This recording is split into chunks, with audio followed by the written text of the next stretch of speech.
Welcome back to Raised by Giants Illuminated Insights discussion. We are live. Welcome everyone in the chat. Good to see you guys and any moderators out there. We have an amazing discussion for you guys here today with returning co-host Shane the Ruiner, and a reminder that super chats and super stickers are available, and any super chat will be read out during the show. Also, PayPal and Buy Me a Coffee links are in the description as well, and are a great way to help support the show. If some scam artists and fraudsters can make thousands of dollars telling you fake made up garbage, then I think we can do pretty well for ourselves here. If you guys can throw a few dollars our way, couldn't do it without your guys' support. So this evening, we have back with us Shane the Ruiner to talk about the Orion Conspiracy. Welcome back, Shane. How's it going, brother? Another day in paradise, man. Good to see you. Good to see everyone out there. Looking forward to seeing this documentary. Yeah, and this evening, we're going to I found out about this documentary through Ryan Graves and Ryan Gable. Sorry, Ryan Gable. I've been watching that freaking UFO conference video too much. I've been doing too many shows on that. Not Ryan Graves, Ryan Gable. I was just on his show not too long ago, and we had an amazing discussion. He's actually going to be on the show next Tuesday. But it's good to see you, my brother. And man, have we been duped, dude. We've been duped in this community between all the research that I've been doing on these UFO cults, the fake documentary that we covered last time, Alternative 3, that came out in 1977, that inspired the Montauk Project, the Secret Space Program, and Super Soldiers, along with Bill Cooper, and this one that we're going to cover here today called the Orion Conspiracy, which was a fake documentary that came out in 2008. What more do we have left, Shane? Yeah, I mean, all sorts of fake articles and fake pictures and fake videos that people share on the daily these days, right? Forgetting how easy it is to make videos and make an article look legit. But anyways, that's a whole other spiral of conversation. Yeah, and this documentary has everything in it, which we're going to play for you guys here a little bit later on. It has space Nazis, of course, Antarctica, UFOs, extraterrestrials, giants, mind control, right? It's the humdinger of everything. And it's the perfect conspiracy burrito. I need to make my conspiracy burrito bumper soon. Throw everything out. I got the cult burrito down, but I need a conspiracy burrito one. Well, the idea and what we're seeing right now, and I kept trying to show this to people, they're sharing things, and I'm just doing a Google search for what they're sharing, and then just showing them the list of conspiracy that they're creating by haphazardly burying a lot of stories, right? And it's almost like we're feeding gas into a fire that we didn't start, but unintentionally, it's doing a lot of harm. And only getting worse now that it's also fast, right? Like everyone can share it so fast. And so really kind of vetting information and understanding, the kind of stuff that we've been going over here of how this story has like compounded over time is important, moving forward. Absolutely. And through researching all these cults, dude, it's like it's a regurgitation after regurgitation. And these people stole that information from people that were previous to them, like the one that I just covered, the cult of I Am, that started in 1930. I didn't know it went that far back, but they basically just ripped off a bunch of other people's books, Elena Blavatsky and a bunch of occult authors and theosophists of that time, and then created their own cult, and then mixed in a little bit of new material with Saint Germain, and then they concocted this whole story, and then went on a tour of the United States to save America. And people ate it up, and people loved it. They made millions of dollars in the 30s. Yeah, it's been a known business for quite some time. I've had a very well-respected exo-politician scream at me because I was commenting on his Facebook one day about how something he had posted wasn't true, and the words that came out of his mouth were, "You're fucking with my money." Oops, language. Yeah. But that was his quote. I'm sorry, that's the other. But you're it's so much about money, right? And that's the thing I saw behind the scenes, the way everyone wants to get their story together. Everyone wants to get their ducks in a row so that no one's stepping on each other's toes and nobody's messing with the other person's money. And yeah, it's kind of unfortunate. That's why you see the little clicks form, because that's the only way it can work. Yeah, and then these people, the I am called actually got sued. They had a lawsuit for mail fraud. Like they were sending these, like their followers, a bunch of stuff in the mail, telling them to donate money, and that they would ascend into the heavenly realm physically, and that Saint Germain, that all that they had to do was think positively, and then they could change their reality. No action was required if you just sit back and do the affirmations, and activate your what they call your violet flame within you, then all is going to be saved, which is very similar to the QAnon cult conspiracy nonsense.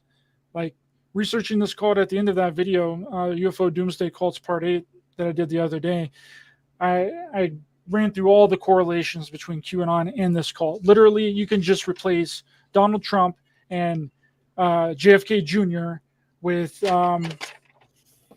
Edna here and this gentleman. I'm blanking on his name right now, but you could just replace them with this I am cult, and you would have the QAnon conspiracy.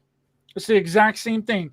And Saint Germain turned into, after this cult, it turned into that Saint Germain had a trust, and that whenever Saint Germain took back over and the Ascended Masters took back over the United States, then his trust would be distributed, and then the dollar would go back to the gold standard, and then we would live in this golden age of humanity. But all you need to do is just sit back and let Saint Germain save the day in these Ascended Masters.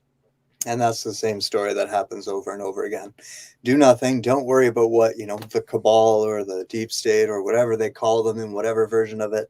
Don't worry about what they're doing. Someone else is going to come along and save it, right? It's kind of like the joke I made to you privately the other day about, just imagine this race comes flying across the galaxy to save humanity, and they don't because some man with dementia told them they're not allowed to.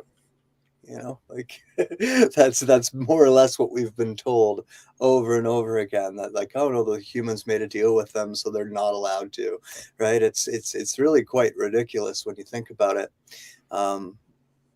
If you were to put that story back 500, 600, 700 years, okay. But ever since we've had like technology in the printing press and newspapers and, recording of history, the story ran out of time over and over again. And that's the other thing you're noticing, I'm sure, with all those cults. There's always a date. There's always some event coming, right? There's always like something's going to happen. And fear mongering, dude. That's what it is. That's what this community is perfect at, is fear mongering.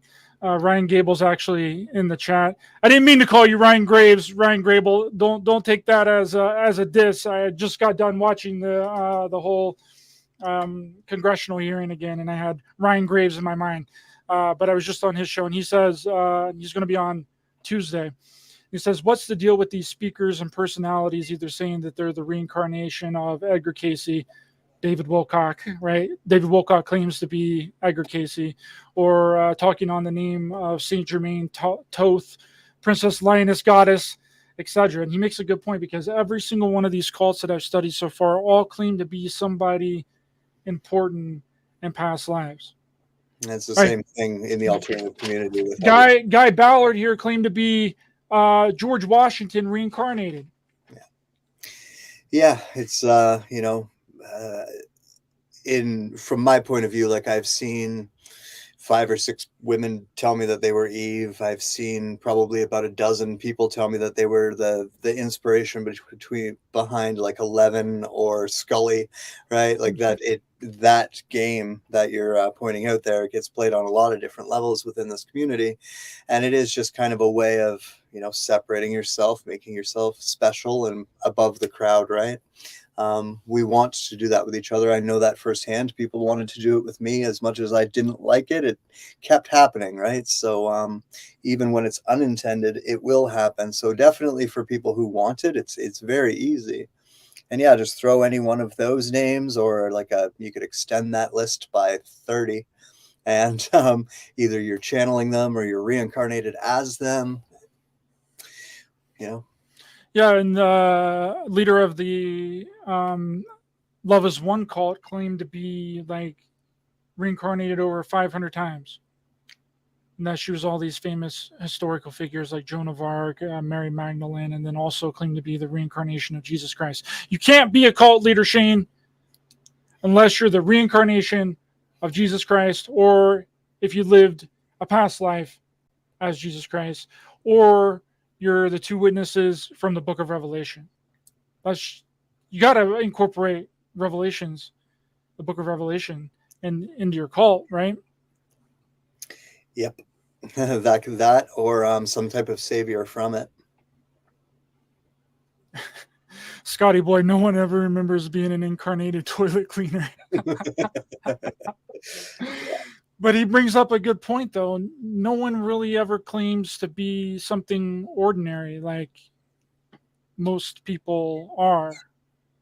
You know, it's always someone that's of high importance, like the Order of the Solar Temple cult, DeMambro, Joseph DeMambro. You know, he was Moses and Akhenaten in a past life. Yeah, I don't know if you've ever looked into Dolores Cannon and her work. I went through a whole cycle when I was younger of dealing with her regressionists and that technique. It's very leading. It's all deals in hypnosis, and we know where that can go. But it's all about, again, regressing past lives, right? And I don't know. It's the amount of, like I said, I definitely wouldn't ever throw anyone under the bus with this, but the amount of time I've heard the same name in those regressions, right? Like I experienced it too, going through alleged regressions. I can't be hypnotized, so there was this other kind of state where they would ask me questions, and then based on those questions, allegedly they had these characters that I've played, but of course none of them were, you know, a janitor. None of them were a plumber. None of them were, you know, just this or that. And even if they were, the excuse that they had given me, because I actually had called that out, this is where I was going with that, is that it's not significant lives. That's why, right? Yeah. But I mean, are you telling me that the life I'm living is that insignificant that I wouldn't want to remember this? Right? I don't think that that's true. I don't think anyone watching this would say that was true about their own life. So how could that, you know, made up excuse be factual? Yeah, Fireflies in the Lighthouse, good to see you. The whole Starseed complex won't die either. Everyone needs to feel special for some reason. God forbid we find out that we're all starseeds and we've all incarnated in different planets, right? We've all been aliens. We've all been humans. We've all done all of it, because, you know, it's only the special ones that are. Yep, the special ones that are warning you about doomsday and annihilation. That the end of the world's coming next week. Better get prepared. But we can help you. Yeah, it's you were mentioning something just a second ago that triggered my thought and my idea, but I already forgot about it. But have you heard of this experiment that's called the asch experiment? I think so. I'm bad with names. Well, it was a study that was done around 1951, and it's a conformity study, right, where groups of people would participate in a study of perception. But all but one of the participants were actors, right? And the focus of the study was about how the one participant that wasn't an actor would react to the actor's behavior. Would the one person that was actually a part of the study conform to the group think, like conform to the hive mind of the group? And it really shows how influenced people are, and it works every single time. Hold on, let me see if I can pull up this video really quick. Switch this banner to my fair use banner. This is really interesting. Experiment is one of psychology's oldest and most popular pieces of research. A volunteer is told that he's taking part in a visual perception test. What he doesn't know is that the other participants are actors, and he's the only person taking part in the real test, which is actually about group conformity. Please begin. The experiment you will be taking part in today involves the perception of line length. Your task will be simply to look at the line here on the left and indicate which of the 3 lines on the right is equal to it in length. So, for example, if you think The actors have been told to match the wrong lines. The volunteer will be monitored to see if he gives the correct answer or if he goes along with the opinion of the group and gives the wrong answer. What do you think he does, Shane? You think he goes along with the opinion of the group, or he stays true? 2 + 2 is 5. In the first test, the correct answer is 2. 1. 1. 1.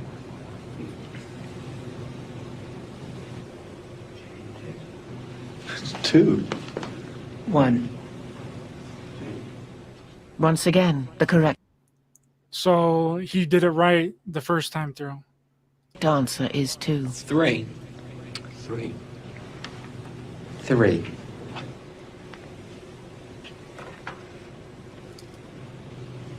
3. What? Yeah, there's that moment where it's like testing, right? And it's tribalism. It's linked deep into our genetic memory. It's what we do. There's He that, just knowing he picked the wrong answer, Shane. He knew that it was the wrong answer, but he conformed to what everybody else was saying. a lot of people will do that, right? There was the contrary example to that in a Star Trek episode. I love, just because I love when he finally flips out at the end of it and says there are only 4 lights. But the thing is, they keep showing him 4 lights, asking how many lights there are, and he says 4, and they say that no, there's 5, and then they shock him or whatever it is that they do, right? And this goes on for forever, where they're starving him and they're tormenting him, and all they want is for him to say there's 5 lights when he clearly sees 4. But he isn't willing to do it. Most people would be willing to do it. Yep. 3.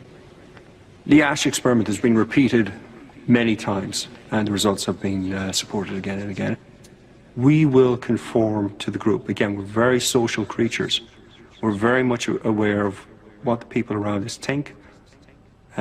We want to be liked. We don't want to be seen to rock the boat, so we will go along with the group. Even if we don't believe what people are saying, we'll still go along. 1.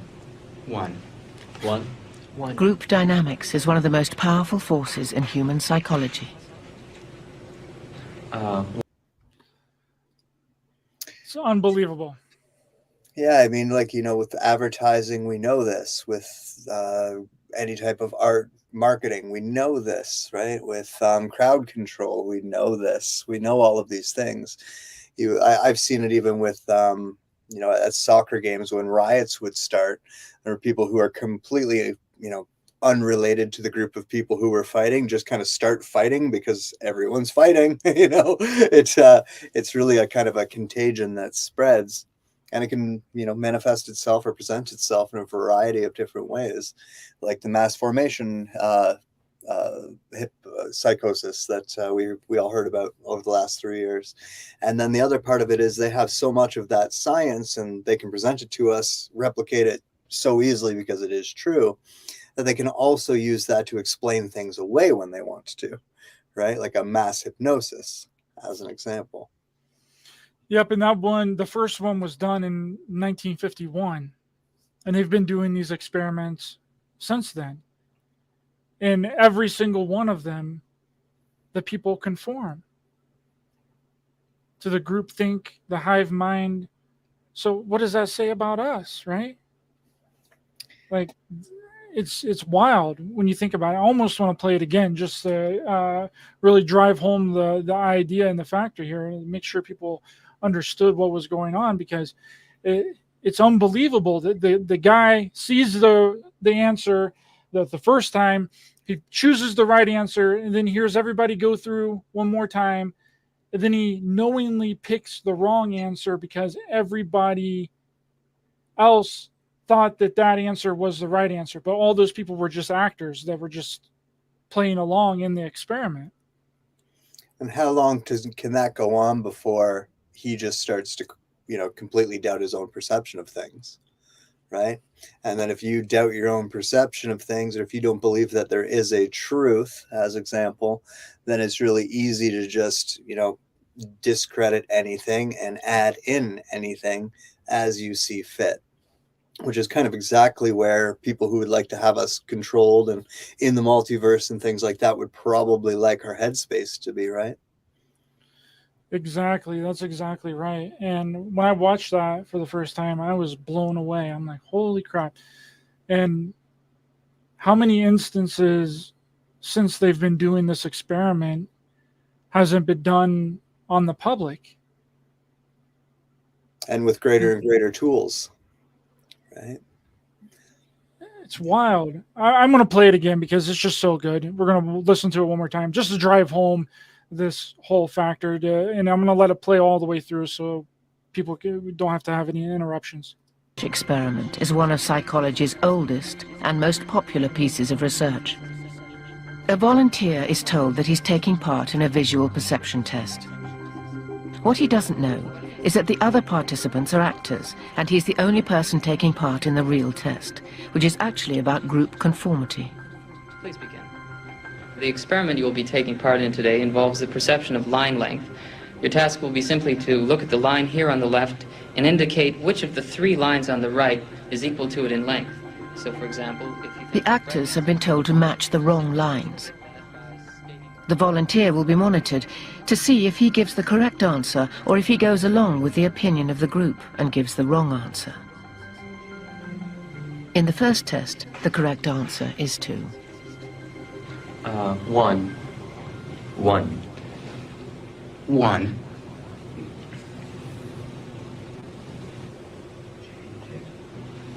2. 1. Once again, the correct answer is 2. 3. 3. 3.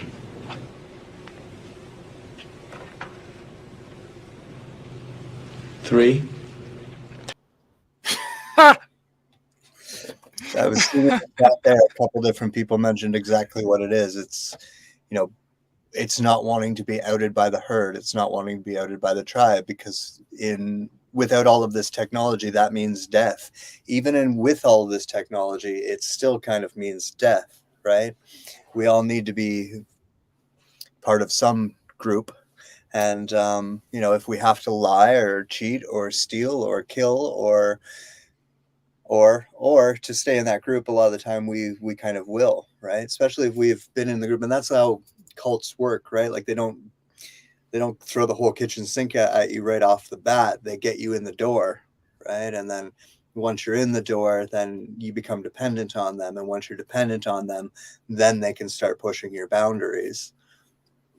Yeah, and it's almost like an acceptance thing, right? Like if you're in a group of people, you're doing this experimentation test or whatever, and you were called to do this in an official capacity, then you don't want to be seen as the person that's going against the grain, right?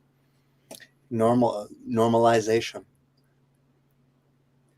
That's what it is, right? How many, you want to be on the right side of history, then you do what everyone tells you you're supposed to do.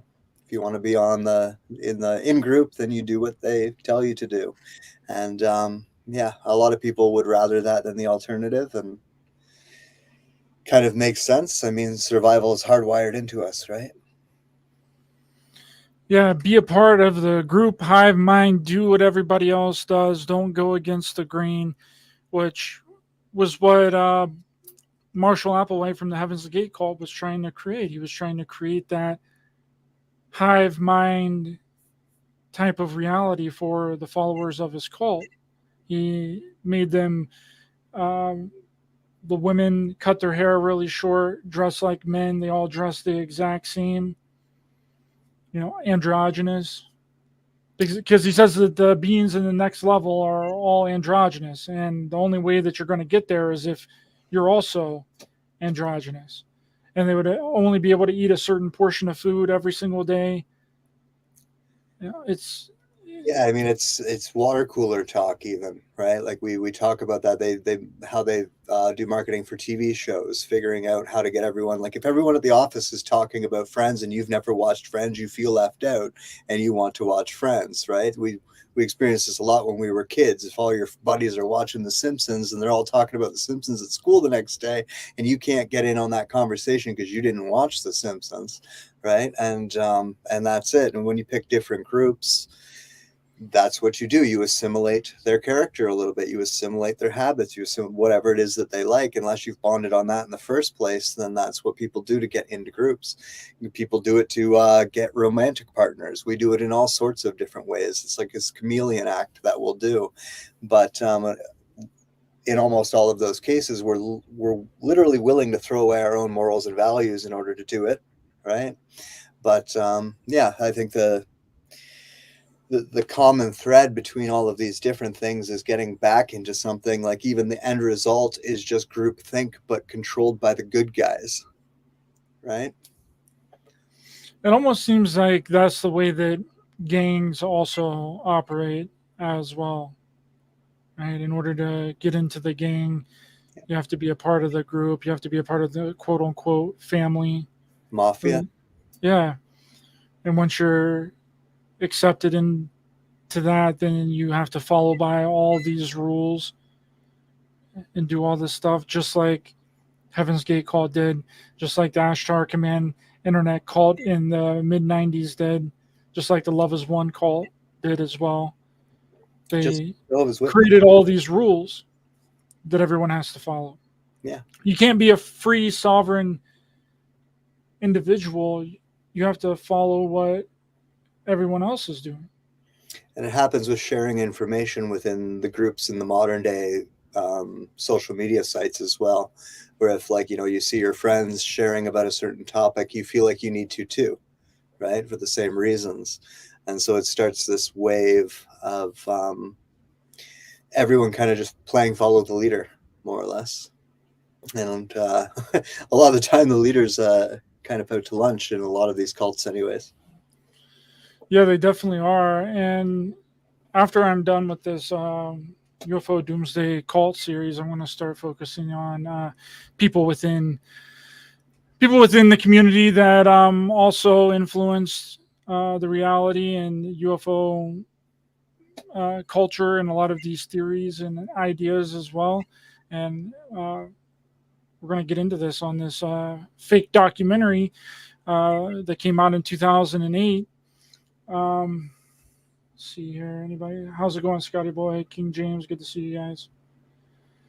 Yeah, so this Orion Conspiracy documentary was sent to me by Ryan Gable. I was just on his show, The Secret Teachings, and he's going to be on Tuesday. And it really just encompasses every single conspiracy theory that you've probably ever heard. And it was very popular on YouTube in the early 2000s, and then it got taken off, and now you can't find it on YouTube. It's on a separate site now. But this is a very enlightening thing, and it shows how things can just be perpetuated in the community without having any evidence and proof, and then those stories then get mystified and turned into something that they're not, and then added on to and then cemented into the lore of the community. Right. Manfred, thanks so much for your kind and generous $20 super chat, brother. Really appreciate your kindness and generosity and support of the show, my friend. So we're going to jump into this here. This is the Orion Conspiracy, and let's have a watch. We're going to be commenting on it throughout watching it. The Orion Conspiracy.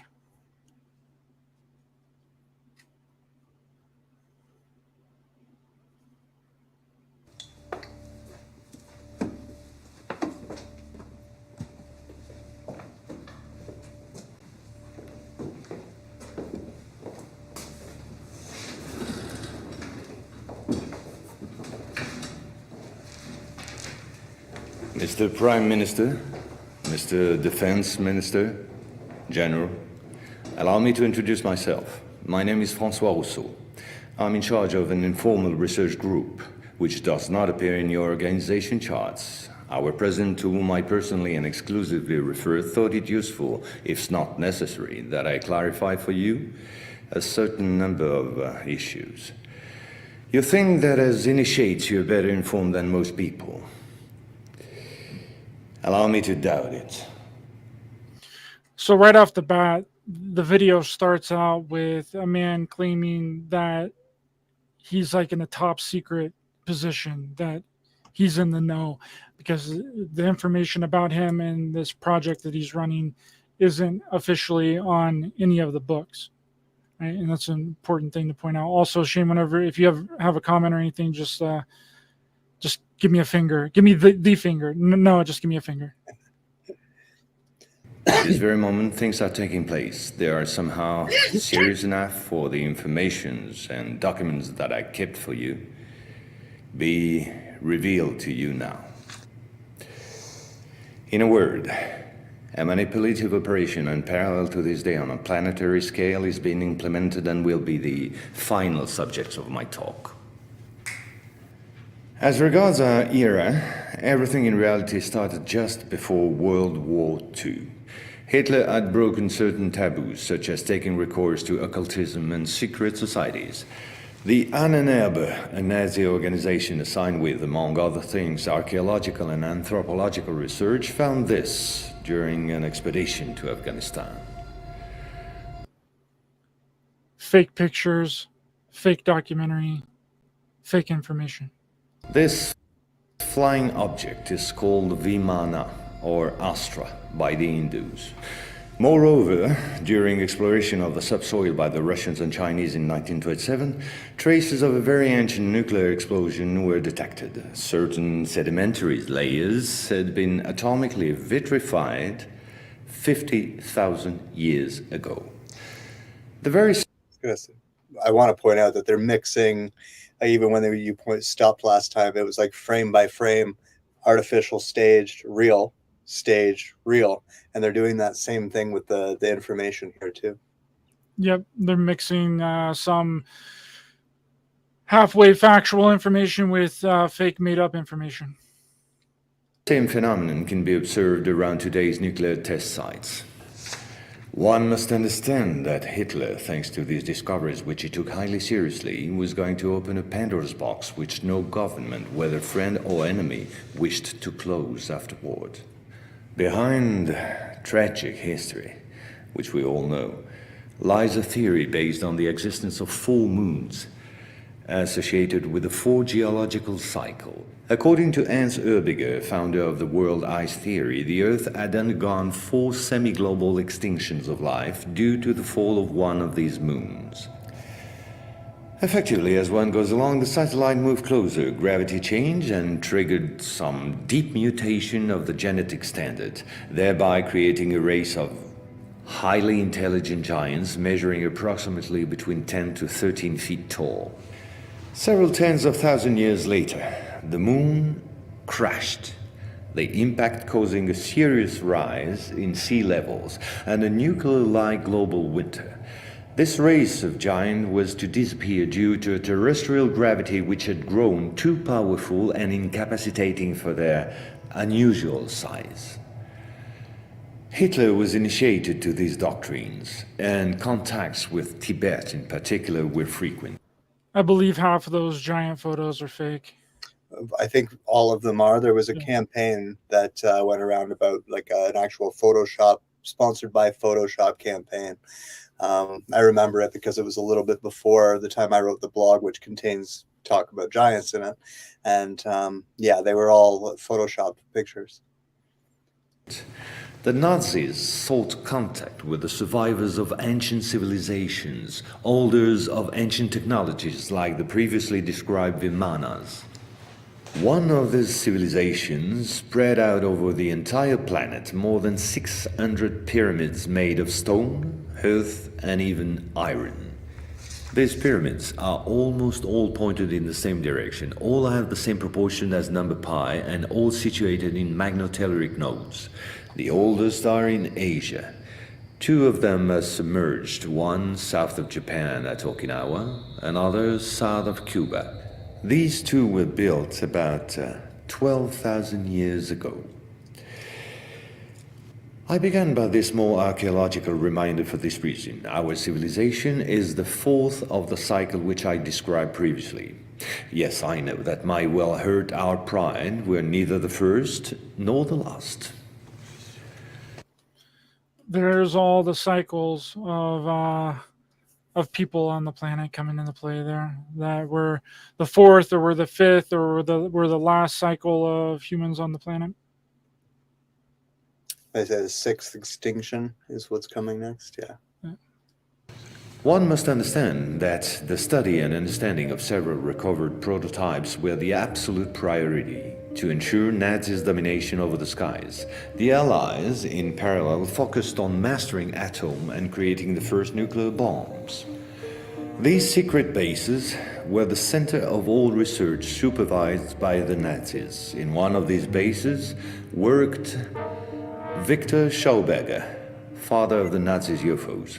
Schauberger headed the Vril Society in charge of anti-gravitational research. He died in 19... The Vril Society. Yeah, that's another video on its own, right? Because I can't remember where the most recent one is.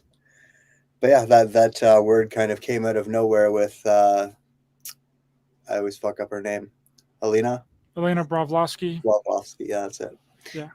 And that was where Hitler got it from as well. And yeah, it's pretty easy to make up words. Yeah.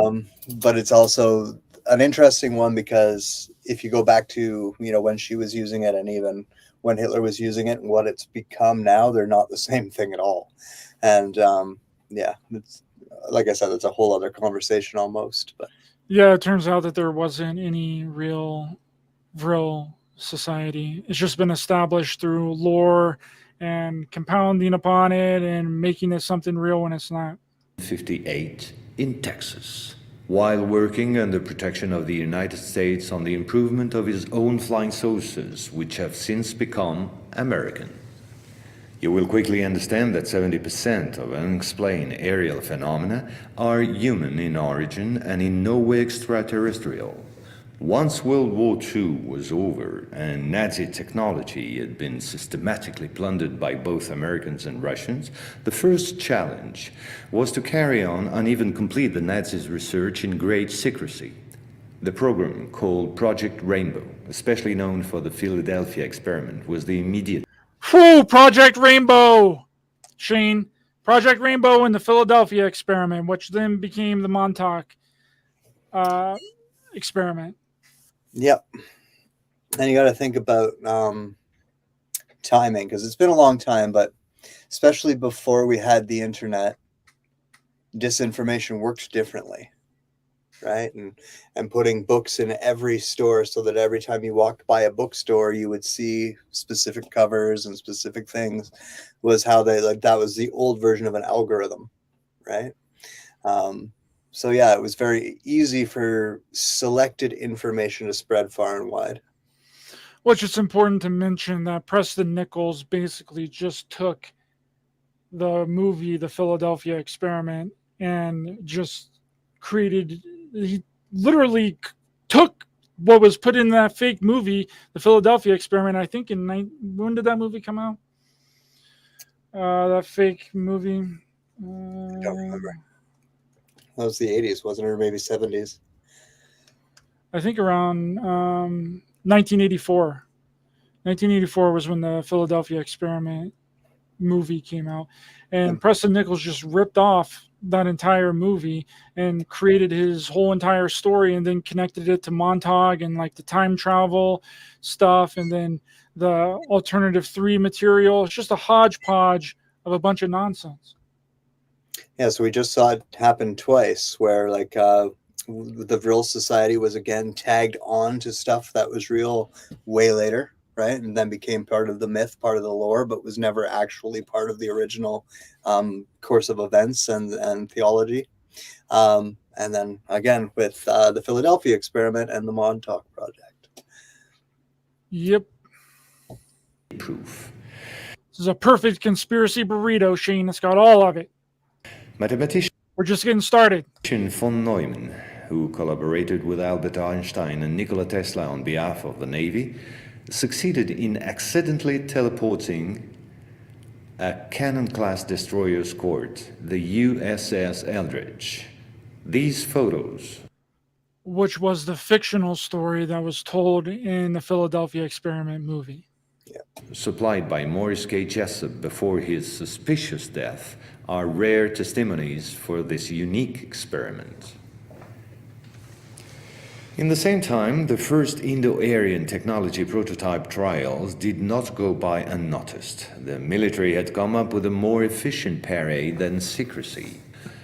At about the same period, Kenneth Arnold, US Air Force pilot and CIA agent, launched the greatest operation in manipulation ever concerning the existence of UFOs. Making people believe they didn't exist was not the right solution and clearly insufficient. Discrediting enemies and frightening the population by systematic misinformation proved far more efficient. Yep.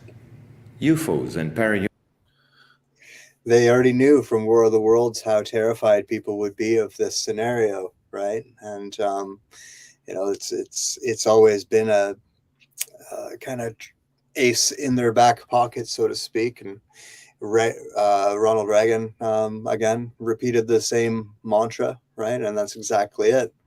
Something that is so advanced beyond our control and therefore terrifying. Therefore, we have no power over it. And it's a technological god. And then also, along with the War of the Worlds radio broadcast that scared the crap out of a lot of people, there was also that Ashtar Galactic Command radio interception in 1977 in the United Kingdom that did basically the exact same thing. And almost as a side note, even the story behind War of the Worlds and the mass panic that is part of the lore with that never happened. It was really just a small group, and they were using it as an advertising ploy after, kind of like a Blair Witch Project type advertising ploy way before. Yeah, and it turned out that Ashtar Command, just like the War of the Worlds, was used for a different interlude for a different radio broadcast that someone was doing it. And it just so happened that radio broadcast was that interception that happened in 77 with Ashtar Command was on a show that talked about extraterrestrials and UFOs. It was a period where we were mixing plays with radio. Basically, it was people putting on plays on the radio, and it would get really confusing for people who were just kind of tuning in randomly without an explanation of what was going on, whether or not they were listening to something that was like documentary or newsworthy, or whether they were listening to some type of fictional broadcast. And over time, like a bunch of different publication laws and broadcasting laws came out of that whole period of time too, for this reason. Yep. I'm glad you like the burrito, Scotty boy. Thank you. I like the burritos too. Good old conspiracy burritos and cult burritos. women belong They're so yummy. henceforth to the movies, television, and collective paranoia, and not to the realm of scientists, as it should have been the case. In May 1947, the American Secret Services discovered the existence of an ancient terrestrial UFO secretly recovered by the Russians, which had crashed into the Altai Mountains along their border with Mongolia. Tension between the two blocs immediately rose a serious notch. The discovery was spectacular, and so not to lose face, the Pentagon, in tandem with the CIA, decided to tell lies and imagine a huge bluff, to convince both the Russians and the world at large that they too recovered an UFO in Roswell in July 1947. Of course, it wasn't true, but... Classic right there. Right, and that's again playing on the official story, because there was actually what's his name, Corbell was just talking about that Russian recovered craft allegedly, and how that was a little bit before Roswell, so there's truth to that as well. And then we all know what happened with the moon landing, and the reason for that, right? It was this race that was going on about technology. We're literally watching it happen again today in real time. Yep, playing on the old disproven things. I mean, I believe that Roswell was just a prototype for some sort of anti-gravitical craft that accidentally crashed, and then they went and recovered it, and no one knew what it was because they didn't have the need to know what it was. They weren't involved in that program. And that was the story with the Russian one as well, was that it was like one of theirs that had got out of control, and they had to shoot it down themselves. And then the race was to recover it before any other foreign intelligence agencies got it. Which is the same with the Kecksburg event too of 1965 as well. In Kecksburg, Pennsylvania, yeah. The big one in Virgin, Brazil, right? Yes. The U.S. military raced down there to get that, probably because it was their own prototype. Yeah, but then they created all the lore around that one in Brazil, that there was this being that came out of the craft and it was like smoking, and it was like it was dying or whatever, and then it smelled really bad. Yeah, it's wild, dude. All to cover up their technology, or some of their satellites, or some of their radar systems, or some of it might not even be highly advanced craft. It could just be, highly advanced radar systems of the time that fell out of the sky. Who knows? Sherry, pimp my aliens. Yes, that'll be coming to MTV soon with all this alien talk. The bluff Pimp my UFO. worked all the same. In February 1949, just after the so-called Roswell incident, an UFO was photographed and filmed in Antarctica. Fake. Incredibly fake. But yeah. It was the first photo of this type of a cigar-shaped object. Other appearances were then to follow in one another. Fake. Obviously fake. Another thing with this shape is people also forget like the Hindenburg, right, and all the experimentation that they were doing with giant blimps back then too. Just saying, I'm sure a few got away and ventured into the upper atmosphere and took a long time to come down like a child's balloon.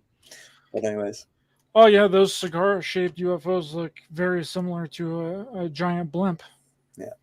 I almost thought that I saw a UFO one time back 4 or 5 years ago in California, but it was just a blimp.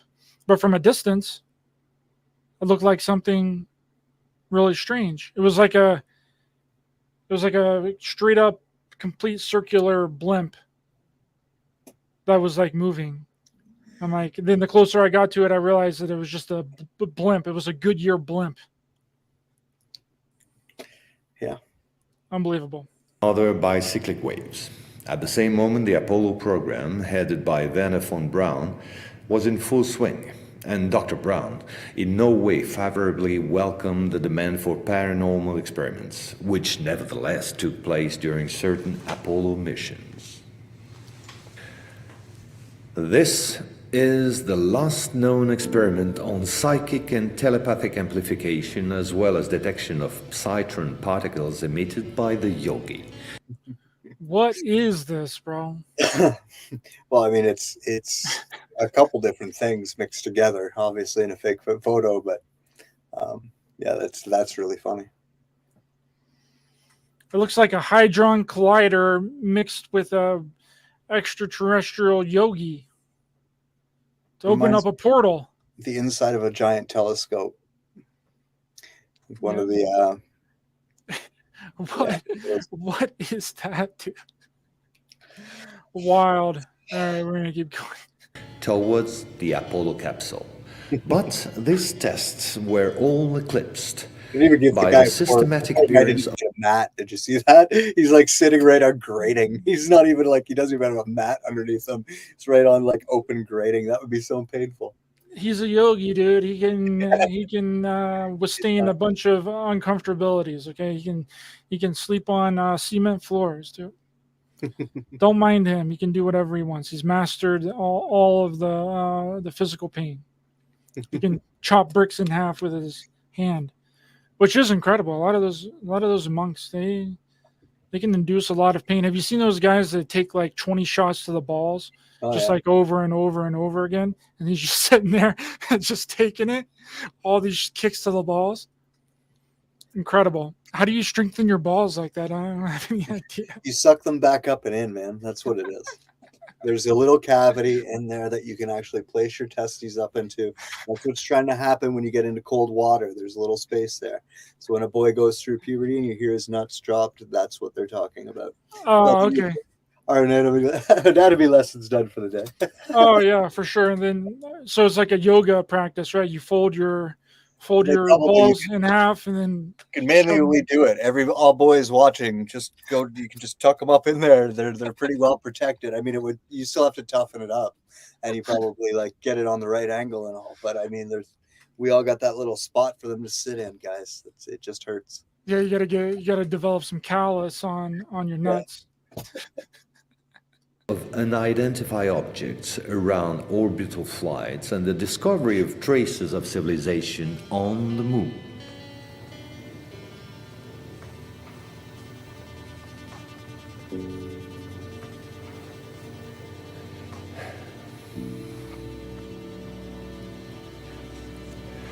NASA had to face an avalanche of data and embarrassing proofs. The only solution was to put everything under the cloak of defense secret. In 1971, the Jason Directive set up a special retouching service whose purpose was to erase all signs of civilizations or ruins on the moon, especially in those photos intended for the general public. They gotta erase all the evidence on the moon of a Nazi moon base, Shane. Yeah. All those pictures that they took, they have to remove all of it. Right? I mean, yeah.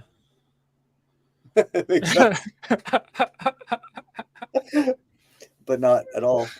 Yeah. You got to learn to take bowling balls to the nuts. That's how it's done. That's how you build your callus. There was a picture I saw people sharing that was the planet and the moon in front of it. So, theoretically, the photo was taken from back here, which means, in theory at least, aren't we taking a picture of the dark side of the moon? If we're getting past the moon, and then there was nothing there. But those pictures are all fake anyways, so it doesn't matter. Yeah, don't even mind the obvious fakeness of India and their shuttle landing on the moon. Who is taking the footage of the shuttle landing on the moon? The same people who took the footage of when the States did it, dude. You know. Crazy, bro. No one even It's the thinks same about people. There's people up there. There's a film team up there just waiting for when people from Earth decide to land on the moon. Man, they got to be paying them a good amount of money, dude. Holy crap. There's also better cell phone towers on Mars than there is on Earth, but that's another conversation too. That's incredible because I have a hard time getting service where I'm at right now. We got better service on the moon. We can just call the moon. Call the moon real quick, Shane. See what's going on up there. On a landline. Yeah, Tim, notice how the legitimacy of the moon landings got snuck in there. Yeah. Yeah. Yeah, they're playing both sides with this.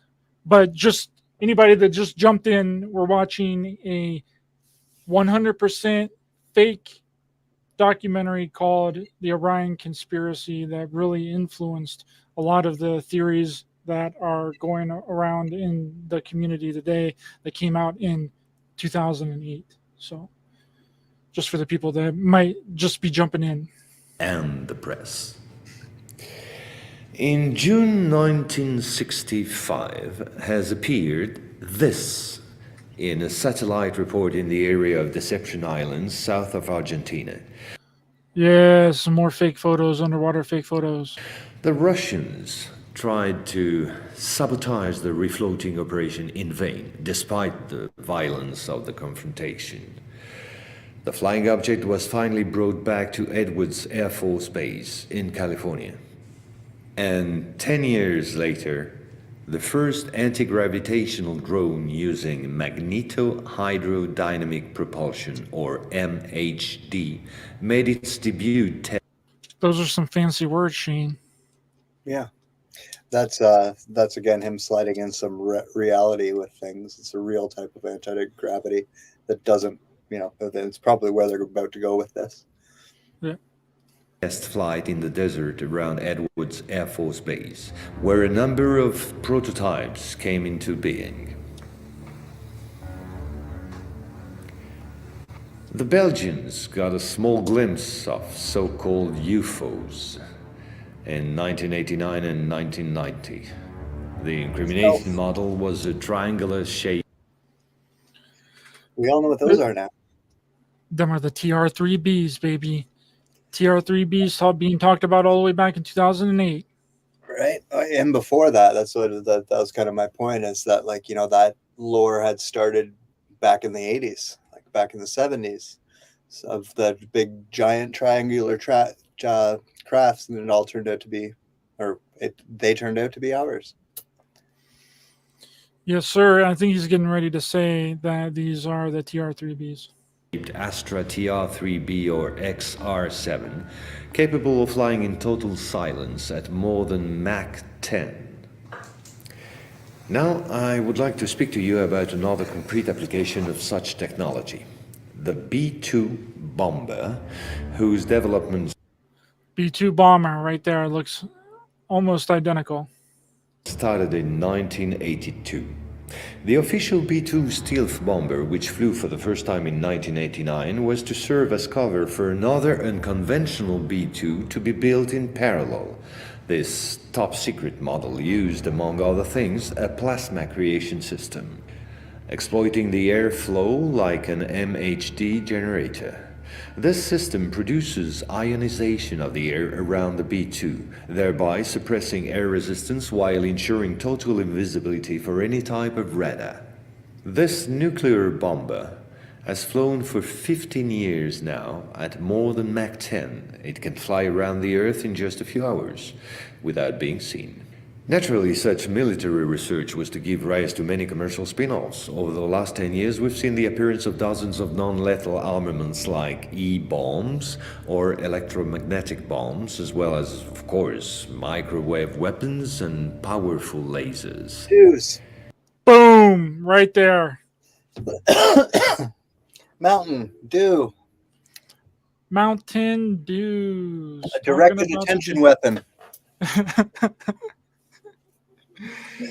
Yep, but that doesn't take away the legitimacy of what he said. The microwave frequency weapons, those are legit. And they're real. Laser weapons, like, those are all real. Absolutely, they are all real. But are they being used to do what they're saying that they're being used to do? What the community is saying that they're being used to do? I don't believe so. I don't think so. They could be, but there's about 100 other much easier ways to make that happen. That they've had also technology to do, like just simply blowing up each house individually because of the electricity running through it, being able to direct and redirect electricity lines, smart meters, which could make a nice popping sound when they want them to. There's all sorts of different toys, and that's the unfortunate part about, not to go too much off topic, but that's the unfortunate part about what's going on right now, is that it was definitely done on purpose, and it was definitely done with technology that we don't know about it, and it definitely wasn't space lasers. And the louder we get about it being space lasers, the further away from ever finding them having to let us know what they actually did becomes. Yep. And that's the cover up. The conspiracy community is serving as the cover up for the real thing. It's been happening a lot over the last few years. Yeah, it's been something I had warned about back in like 2008 to 2010, and then ever since I started speaking publicly as well, that was the plan, to turn us against ourselves. Yep, that's what I have realized as well. The U.S. Department of Defense, through the multinational Raytheon, decided to invest a gigantic amount of money in an experimental program called Harp, or High Frequency. Is that true? Did Raytheon create Harp? I believe it was Raytheon, yeah. Harp is definitely real. There's multiple different versions of it. That phrase that we heard in the movie Contact of like, why build one when you can build two for twice the price and one can be secret, is also always true. But yeah, I don't know for sure that it was Raytheon just because I don't pay attention to those details, but I'm trying to look it up here really quick. I don't know. I'd have to go and research it more to figure out if it really was a government contractor, Raytheon, that started Harp. But yeah, Harp is another one that's been put into the community as being a arbiter of directed of the dues. as the weather modification, which is essentially what it was designed for. But you got to think like they probably, put that up, tested it out, figured out it worked, and then went and built 20 more that were even better. So Oh, I'm looking at the wrong thing. I'm looking at like an actual musical instrument, harp. no, it's high. I can't remember. It's all that. I was wondering why I wasn't finding it. I was looking at the musical instrument. Oh, it's under Project Harp. History. High frequency active aurora research program. University of Alaska.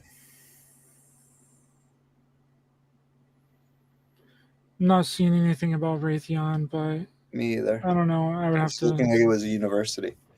Oh, Yeah. Defense Research, DARPA.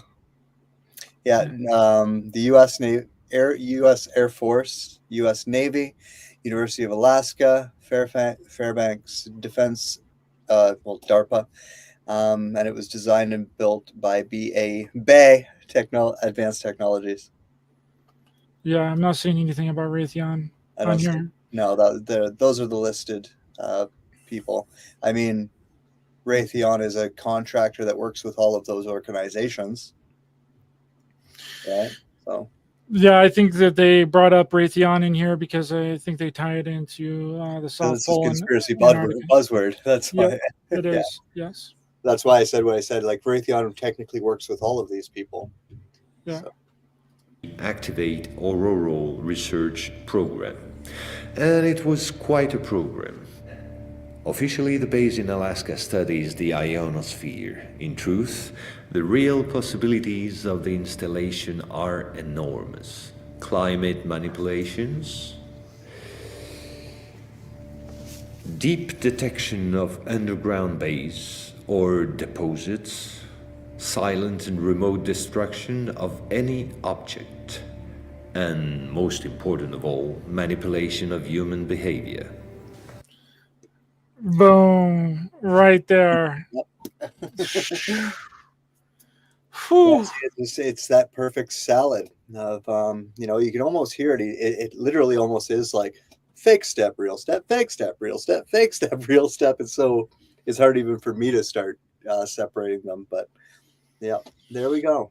Well, I mean that's where this whole thought and idea comes from, that there are these huge installations that are created to mind control people. That's what he just said, that this installation in Antarctica, Harp, that was built by Raytheon, which is not true, has the ability to do. It's a conspiracy burrito all in itself, right? It serves multiple functions, according to this gentleman in this fake documentary, the Orion Conspiracy. It not only has the ability to control and manipulate the weather, but find deep underground military bases, which I don't know why they would need to do that. Weren't they the ones that built it in the first place? Why would they need to find them? Well, that comes out of the Cold War, because that was when everyone was building, places for the Russians to hide from the Americans, and the Americans wanted to be able to find those places so they could target them. So that's where all of that comes from. And there's truth to all of those things in isolation, but the burrito is exactly the problem. That he just took about 4 or 5 different types of technology and attributed it all to Harp is incorrect. I recently saw someone do that with a certain type of technology that was in Antarctica as well, where they were saying, because it does this, it can do all of these other things. That's not necessarily true, right? They can just build different facilities to do different things. It's not like one facility does everything. That's not even strategic, right? So Yeah, and then it also doubles as a mind control frequency device. yeah. So yeah, I mean, mind control frequency device can exist, weather manipulation does exist, and it just what he's doing here of trying to say that it's all one facility created by somewhere else, right? It's like, again, part of the reason for the burrito is to discredit any of the truth that is in the burrito as well, right? So it goes a little bit both ways. Yep, two truths and a lie. Yep. So, in 1996, a Russian satellite discovered in Antarctica the almost intact wreck of an immense spacecraft, Fake. revealed by the melting of the glaciers. The ice samplings indicated a crash date some 24,000 years ago. At the same moment, a volcanic eruption on the Deception Islands, the same islands as before, forced the Russian to request help from the United States, given the urgency and importance of recovery of the vessel. In the end, they suddenly dropped it all and evacuated the zone in panic. The device was finally destroyed by the Russians. Extremely. There's a movie that I watched not too long ago that had this exact same plot. I can't remember what it was called, but it was something to do with a crashed UFO in the Arctic, and they went out and found it, and they had all these creatures on it, and then I'll have to look it up because it was almost the exact same thing that this guy is saying here. It kind of reminded me of Superman, the Man of Steel movie, where they find the old Kryptonian ship buried in ice. Yep. Upset by the situation, which was no longer working to their advantage. No country will have such opportunity again. And this foolish action, as bad losers on the part of the Russians, was only to reinforce the position of the Americans as regards extraterrestrials. If this account seemed somewhat long despite my efforts to simplify, it was absolutely necessary to get to the subject I mentioned previously. The plot known as the Orion Conspiracy.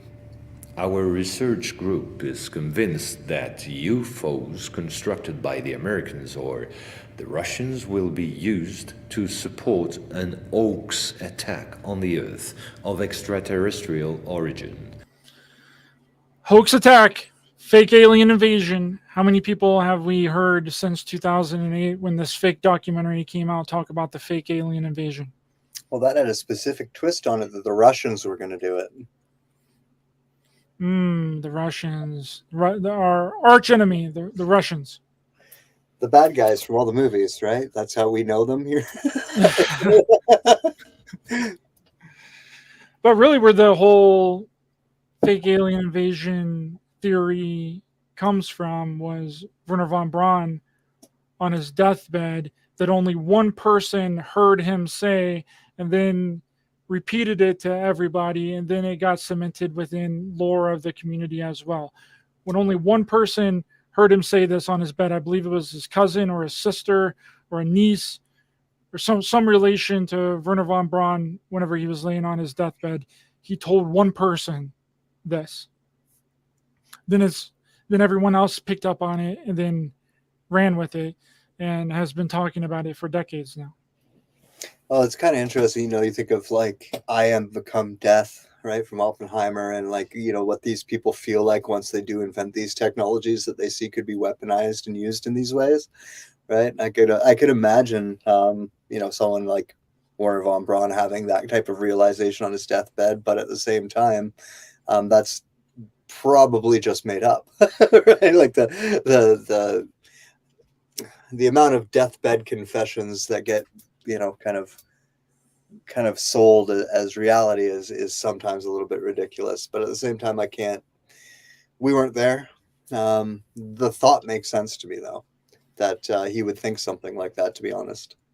Pyramid 7 says it was his assistant. I think it was his assistant or someone close to him that regurgitated the information and put it out there. Yeah. Yeah. It's, I mean, I could make up deathbed confessions too if I wanted. But. And how many people in the community has been caught doing that? Like giving fake deathbed confessions of a super high up CIA officer, a super high up whistleblower that finally wanted to blow the whistle whenever he was dying. And it turned out that they never worked for the CIA, never worked for the military, or had any kind of credentials. Yeah. Yeah. Or things that people who even did allegedly said that ends up being proven to be untrue too. That's why I said I can't. I mean, I wasn't there, so I can't throw it out. But at the same time, I've seen way too many fake ones to just believe it outright. That's for sure. Yeah. The media taking care of the rest, of course. The reason? Once the threats of international terrorism has dissipated, the war economies of the major powers, with the United States at the head of the pack, will need a new enemy in order to still prosper. War on Earth will be replaced by space war against an enemy from beyond.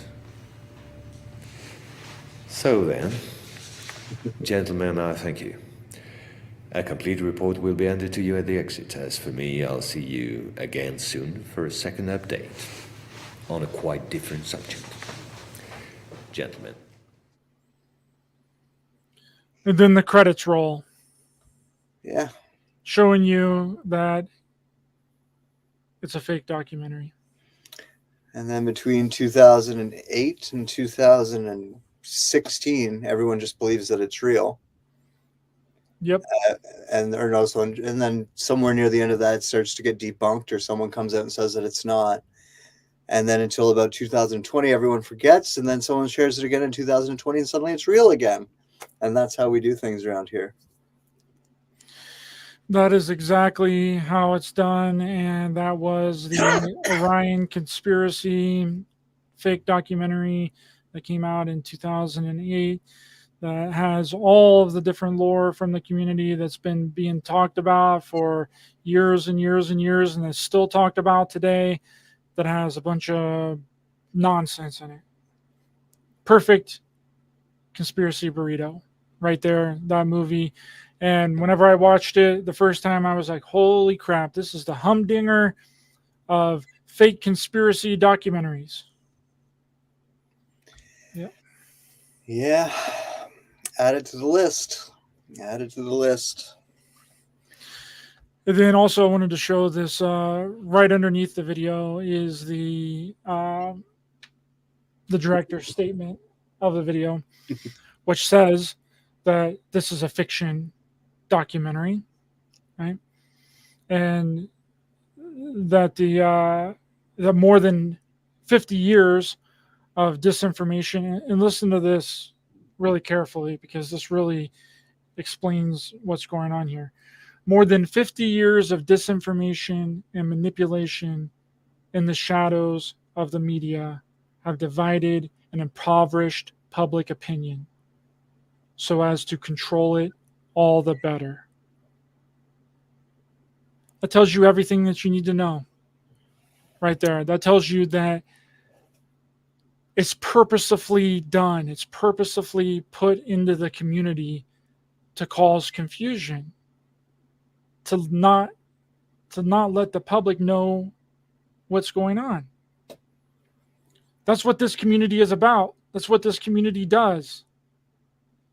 Is allows the real thing to continue to happen while it's being covered up by nonsense.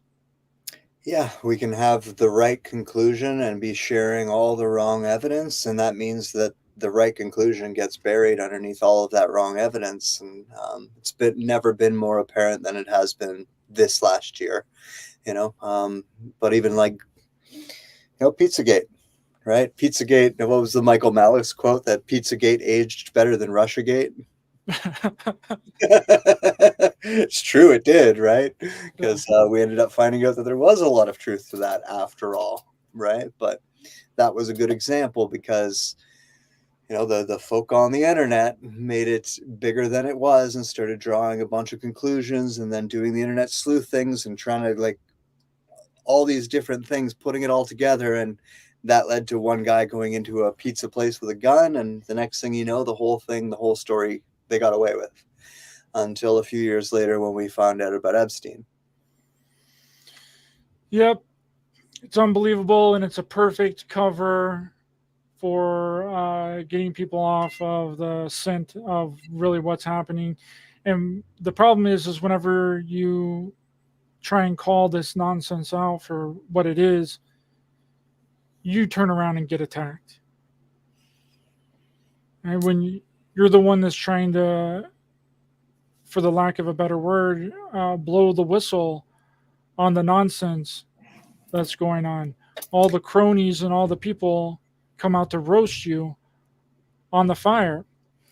Someone asked me if I got lollipopped, which is this thing that people got because of the virus. But someone asked me if I got that because I was pointing out that this picture this video they were showing was compressed, right? Like it had digital compression, which causes giant pixels, which makes a little flash of light look like a big line of light, right? And therefore is not proof of anything really other than terrible quality video. And, you know, when that didn't want to be admitted, the question was, are you vaccinated? Right? Yeah. Guys, I like literally lost my whole livelihood to avoid getting that thing stuck in me. So no, but at the same time, I am on your side. I know that all of this stuff is real, but a fake picture is a fake picture, right? And a fake video is a fake video, and false evidence is false evidence. It doesn't matter if I agree with you. What I don't agree with you with is doing their job for them. And, you know, this TikTok culture that they've got running on us right now, man, are we ever doing their job for them? We are, and it's exactly like that picture that you posted on Facebook of that of Hawaii, where the dew laser was apparently a picture of a laser from space that just turned out to be a time-lapse photo of a SpaceX rocket that came out in a straight line. Yeah, and I take pictures of the moon all the time, and they all, like, I do it on purpose, like the lens flare thing, right? I make it do that, which causes that. And that was the other one too, of like, look at these lens flares. What is like a transponder, electrical transponder exploding, and it's shooting light off like this. Now take any one of those videos, guys, and stop it right at the minute that the explosion happens, and you'll notice that that line you think is a laser coming down from space comes from the object that's exploding and happens the frame after the explosion. What you're seeing is a flare of light from the explosion, not a laser coming down and causing an explosion. Your eyes are just not that fast, but you do have the ability to stop, go frame by frame, and you will find out that I am right about that. What you're seeing is a lens flare from an explosion, and that's what it is. And I would love to see a real video of them, but those lasers, you can't even see them. And there's a lot of better ways to start those fires, right? So that's just compare an aerial footage photo of Lahaina right now to a burnt out circuit board on a computer. It looks the same way. It looks exactly the same. Follow the way that the lines work, understand what's going on in both, and you're a lot closer to the truth than them shooting lasers from outer space. I agree. Absolutely. It's turned into something that it's not. And does anybody have any questions for Shane before we wrap up here this evening? I have a video to listen to before we wrap up, but if anyone's got any questions, I'll be sure to get those out to him before we wrap up here this evening. So to close out the video montage, we first listened to the asch experiment, which showed you the hive mind groupthink and how it works, and that people will just go along with whatever anybody else is saying about stuff, which works in this community, it works outside of this community, it works in the mainstream, it works in the alternative, conspiracy, UFO, all the different communities, it works the exact same way. Then we just watched the fake documentary from 2008 called The Orion Conspiracy, that's just a hodgepodge of a bunch of theories and speculations that people have been talking about for decades now. And I hope people really enjoyed that. Scotty Boy, great show, guys. So we have one last video to show, and I think that this really... Obama. Obama.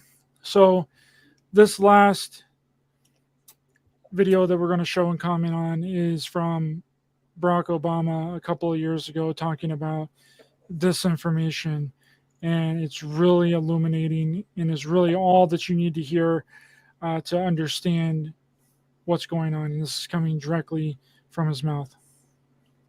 President Barack Obama, speaking yesterday at Stanford University, he warned of the dangers of unchecked online disinformation. It's not necessary for people to believe this information in order to weaken democratic institutions.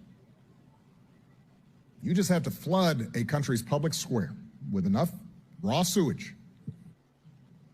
You just have to raise enough questions, spread enough dirt,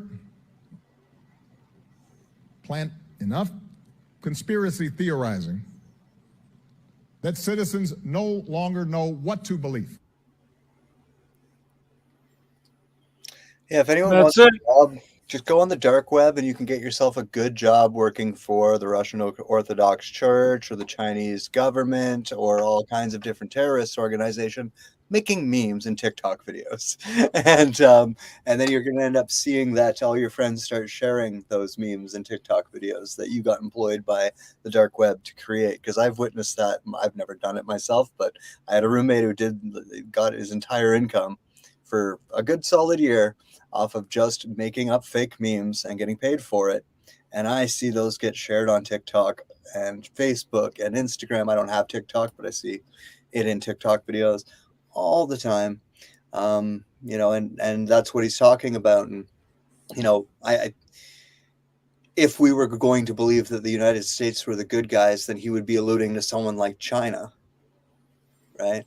And what has been, I think we've all noticed a massive uptick in this type of proliferation of this type of information since we had a very Chinese app hit the market called TikTok, right? So TikTok, right? And that's I don't believe that it's China doing it to us necessarily, but the theory is correct either way. It just really points out the elephant in the room, what Obama just said right there, that if you flood the community, if you flood the population with enough conspiracy theories and nonsense, that no one knows what to believe. And if enough of my friends are sharing it too, then I have to believe it as well, right? That's why I showed those series of videos in that order that we just covered today. Yeah. Yep, that's exactly what's happening. And I see it literally all the time. All of the kinds of fear-mongering from the community, they're always going on about something. There's always something happening every single day. It's like regular events just don't happen anymore, right? Nature just doesn't nature anymore. People just don't do things anymore. It's always a grand... Humans never human. It's always ET's fault. It's extraterrestrials' fault. It's the deep state's fault. It's the government's fault. Yes. It's unbelievable. I literally see something new every single day, whether it be on Facebook, Instagram, Twitter. It's always something going on. Russia's planning a super ultra mega cyber attack against the United States. Everyone get prepared. You know, it's always fear mongering nonsense. And I 100% legitimately believe that that is done on purpose. Oh, absolutely. Absolutely. I was warning about it before it got really bad, right? And I've known that it was coming. I was trained to be a part of it, and I tried my best to let people know. That's why I keep pointing it out as it happens, because it's, it's just so obvious. And I do believe that people want the right thing out of what they're doing, but they need to understand that they've been preconditioned to be this hot take champion, right? And jump on top of everything. And it's always a good thing to do. We used to know this to say about politics, that like, if some type of event happened, you wait a few days before you start pointing fingers at exactly what happened, right? You wait until all the information starts to come in before you make your conclusion as to, who blew up that pipeline? Was that a real event? These type of questions, right? We have to do that as well, right? If something happens tomorrow, you shouldn't be out there 5 minutes later giving the exact rundown of exactly what happened, because you do not know. Right? I don't care how good your model is, you don't know. And you need to kind of let things settle a little bit, because a lot of the time it turns out that what we see the first time isn't correct. And now we're in this age where it's so easy to just completely make things up, right? Like, how many photos like the ones they showed in those documentaries do we see every day that are clearly photoshopped with like Donald Trump next to an alien, or like a Stargate that they dug up in Iraq, or like pick your poison, there's some faked photo of it out there, right? It all led to this. They knew that like all of this technology would come, and at this point where it should work for us, right, we should have this great advantage, we don't, because they've also conditioned us to bury ourselves in sand like this. Yeah, and I think it comes from people wanting to be right about things, right? So they call it out almost right away, without even taking the time to actually figure out what's happening. They automatically jump on it. And majority of the time they're wrong. They're normally always wrong. Like, I really have not found any prediction, anything that anybody has said that's going to happen when they say that it's going to happen actually come true. No, like from my experience, they don't even know exactly when it's going to happen, right? So that's why I've never really bought when other people say that they do, because my experience tells me otherwise. And also my experience observing you guys tells me otherwise, because it's like you just mentioned, you've noticed. And that's the thing too, is like the longer people have been in this community, the more they see these cycles happen, where everything we've talked about today has happened, right? What they did in the making of that video is no different than what Randy Kramer and Corey Good and all the new generation of super soldier whistleblowers are doing. They're just making up their own story that fits into that lore framework. My younger brother plays Magic the Gathering. I know how this works, right? It's nothing new. This is called Dungeons and Dragons, guys. And there's a safe way to play it, and there's an unsafe way to play it, especially because you guys are dealing in a world where there is some truth to, and there are human beings involved. And unfortunately, if you were actually involved, you wouldn't in a million years want to be out there telling those particular stories. Let me tell you that. That's just a personal note. Back to business. Overall, I'm not here with you, and I know it's not your intention either to just ruin everyone's fun or ruin the party. We have fun with this stuff too. You got into this stuff because you wanted to believe it. Every skeptic I know doing this type of thing wanted to believe these things, and they just got tired of being lied to, and they got tired of being fooled, and they got tired of being hoaxed. And when they got back to the beginning of everything, they realized that what we've said today is true, that this hoax started a long time ago in book form and went into radio form, and then came into movie and TV form, and now it's in internet form, but it's exactly the same game playing over and over and over again. And we're just trying to show you the origin so that you can kind of break yourself from the spell of falling for it. That's all. Couldn't have said it better myself, my friend. And that's exactly what I've discovered, right? It's exactly what you said. People are tired of being lied to and being hoaxed and things being talked about that has absolutely no proof and no evidence. I mean, how long have the extraterrestrials supposed to have been landing here? They're supposed to have been landing since the 30s. They've never come. Right? All of them have predicted some kind of mass landing. But it never happens. So you think it's just magically going to happen now because it's a new generation of people talking about it that's regurgitating old stories that are telling the exact same thing? Or do you think maybe all of that technology was being developed to be used for what we see it being used for right now? Right? So there you go. Hi, Kalina. How's it going? Good to see you here. Yeah, Scotty Boy says, well, your name is Shane the Ruiner. Got respect for you, brother. Cheers, Scotty. Thank you. Yeah, and that's all that I'm really trying to do is peel back the blinds here and get to the bottom of this stuff, because once you dig back far enough, you realize that all of this stuff is complete nonsense and complete garbage. And it came from fraudsters and hoaxsters from the very beginning, and it preys upon people that want to believe. And I'm just trying to save people that time and going through that experience that I went through quickly. And it's helping a lot of human beings get away with stuff. Yep. What better people to blame it on than things that you can't see, that you've never touched, that may not even exist? It's God's fault. It's the devil's fault. It's aliens' fault. It's Satan. It's Lucifer. He did it. That's what they all do too. They all blame some sort of unknown force for things that go wrong that aren't explainable to them.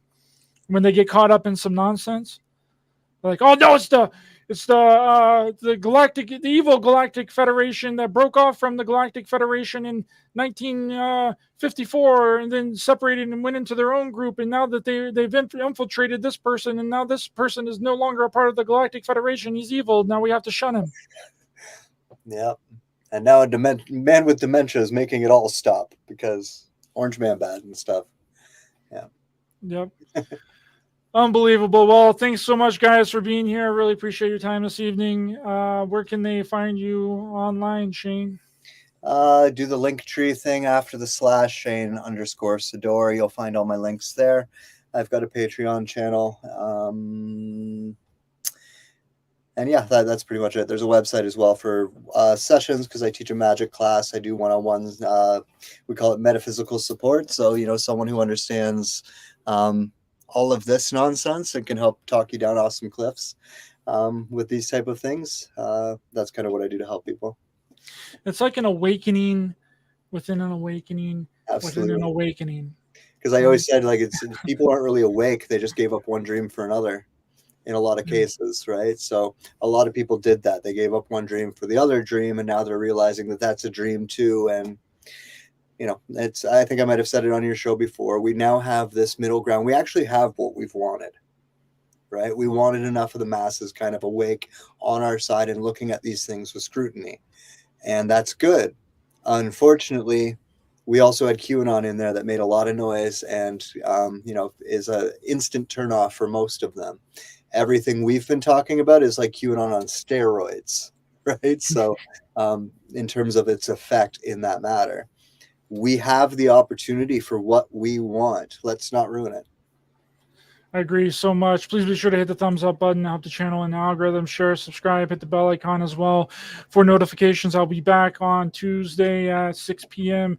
EST with Ryan Gable. We're going to be talking about some more dews. We're going to get drunk on the Mountain Dew. I'm going to take a Mountain Dew shower, Mountain Dew bath, baby.